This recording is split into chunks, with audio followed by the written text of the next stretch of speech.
Hey everyone, it's Jason here, and I think there is nothing more important in audiovisual productions than good audio.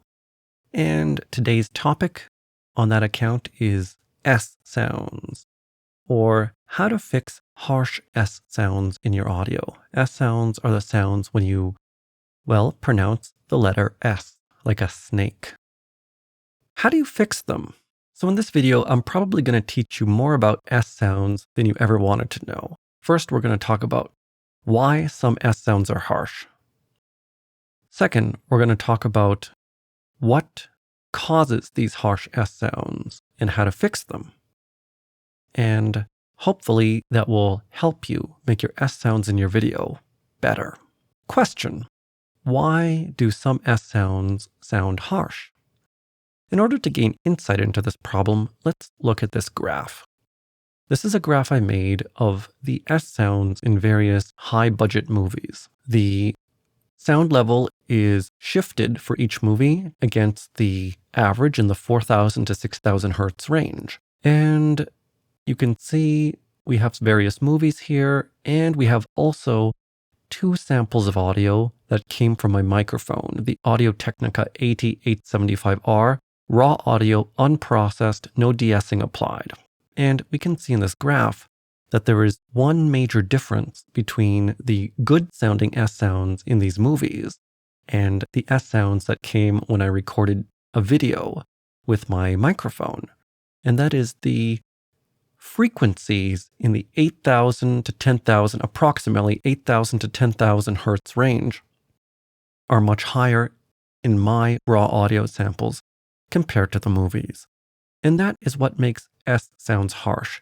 When you have a lot of high frequencies in that sort of 7,500 to 10,000 hertz range, often when you hear a harsh S sound is because it has some peaking or some general boost in that level. So that's basically it. That's why some S sounds sound harsh, because they have those high frequencies. And pretty much any movie you see today that has its audio very professionally done, that's easy to listen to, has those frequencies attenuated in some way. Maybe it's in post-production, or maybe it's in some other way, good placement of a microphone. That leads me to the next part. Why do we get harsh S sounds in the first place? Well, there are basically three reasons why your S sounds might be harsh. The first two are related to your microphone. The first is placement of your microphone.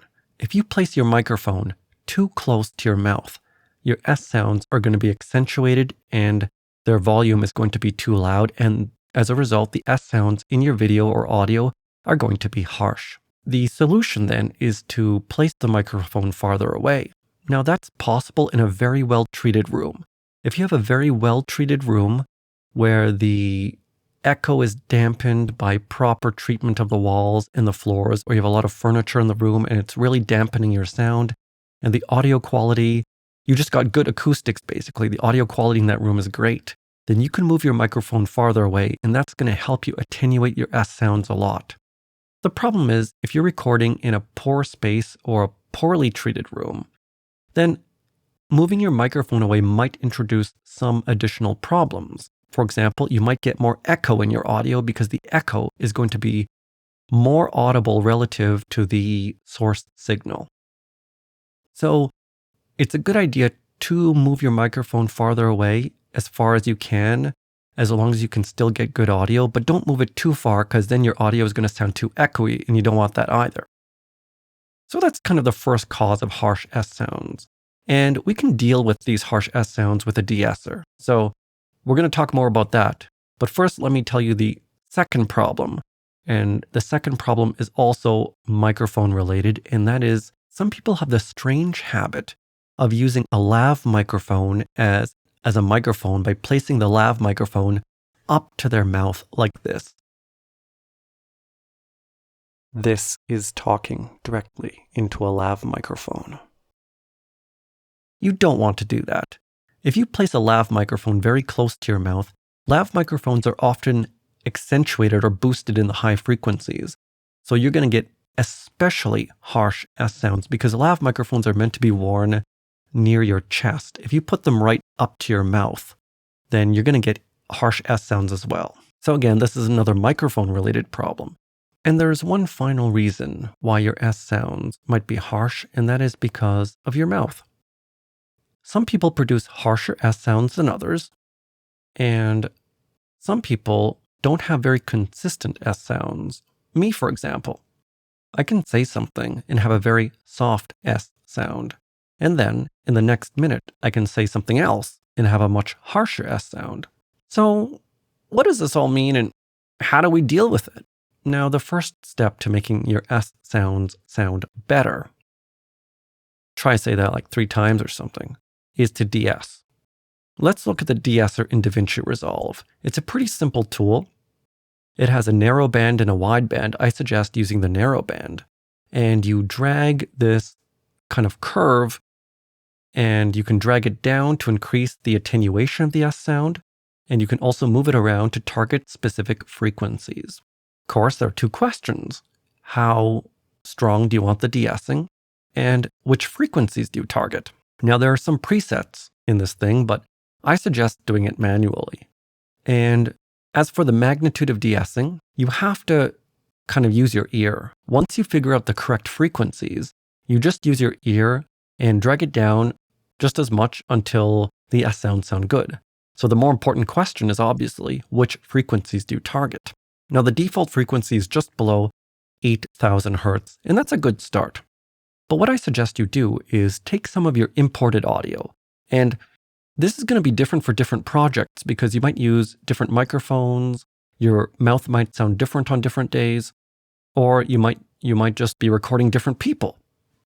So anyways, take your raw audio, find a few S sounds, select them in Audacity, and go to Analyze Plot Spectrum.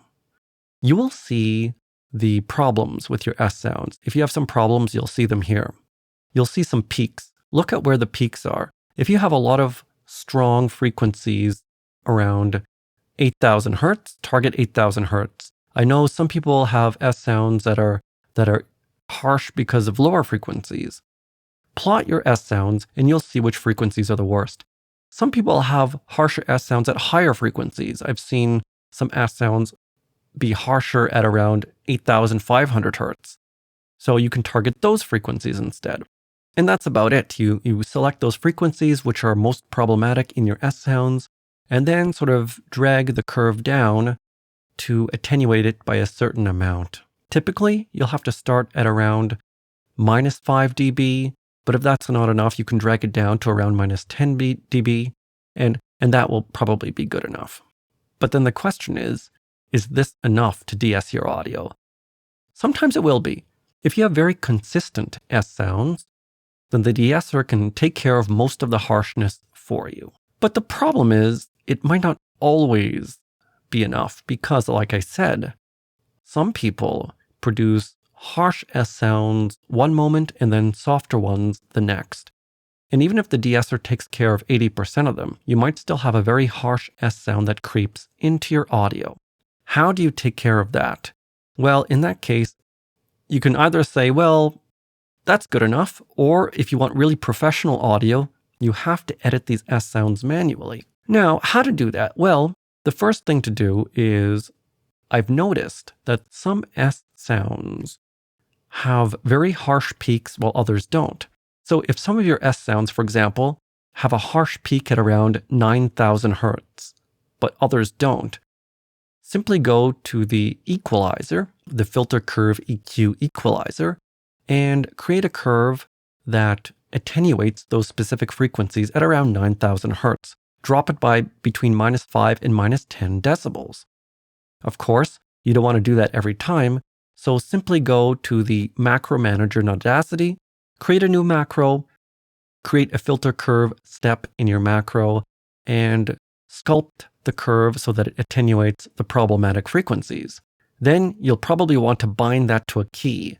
Go to the key bindings in Audacity and simply bind a key like the tilde key or something to that particular macro. Then play through your audio in Audacity. If you hear some problematic audio or some especially harsh S sounds, simply select them and press the tilde key. Another thing you can do if your S sound is very harsh or it's at the end of a word, you can always fade out. Fade out the S sound so it's not as harsh. You can also bind fade out or fade out 3 times to another key in a macro manager. Another thing you can do is simply reduce the amplitude of the S sound. If your S sound is just very loud, louder than average, you can also reduce its volume using the amplify function in Audacity. And of course, if there's an S sound at the beginning of a word, you can fade in so that the start of the S sound is not so long and simultaneously reduce its amplitude. You might have to define a few macros for different frequencies that are problematic. I think most of the time, you shouldn't have too many problematic S sounds and the de-esser should take care of most of it. But sometimes you are going to encounter some S sounds that are particularly harsh and sort of fall outside the realm of the parameters of the de-esser. Now, ideally, you want to be more consistent when you talk so that more of your S sounds sound the same as all of your other S sounds, right? So many S sounds here. Anyway, you can practice. You can practice talking and try and reduce the harshness of your own S sounds if you're one of those people with a particularly harsh sibilance. Some people have it, some people can develop it, and if you're a little dehydrated, it's a little dry outside, you're a little sick, or maybe you just got in the habit of talking that way, you can kind of condition yourself to make softer S sounds. So that's pretty much all you need to know about harsh S sounds. First, get as much right before post-production. Place your microphone farther away from you. If your mouth is too close to it, you're going to have harsh S sounds. If your room is too echoey or something, try and treat your room and place your microphone farther away. Please don't hold up a lav microphone right up next to your mouth. You're going to have very harsh S sounds that are very irritating. And after that, you might still have some harsh S sounds, so the de-esser should take care of most of that, like I talked about. Don't forget to plot those frequencies in Audacity so you can see where your own S sounds have problems. And finally, if some of the S sounds are too harsh even after de-essing, well, that's probably because some of your S sounds just came out extra loud or with an extra whistle in them. And then it's best, if you really want professional audio, that is, if you're really a stickler about your audio, go in and use Audacity to decrease some of those frequencies in those S sounds using a macro bound to a key. That's about it. I hope you learned a little bit about S sounds, why S sounds are harsh, and I hope you can maybe fix them. Anyway, I hope you liked this video, and I'll see you again next time.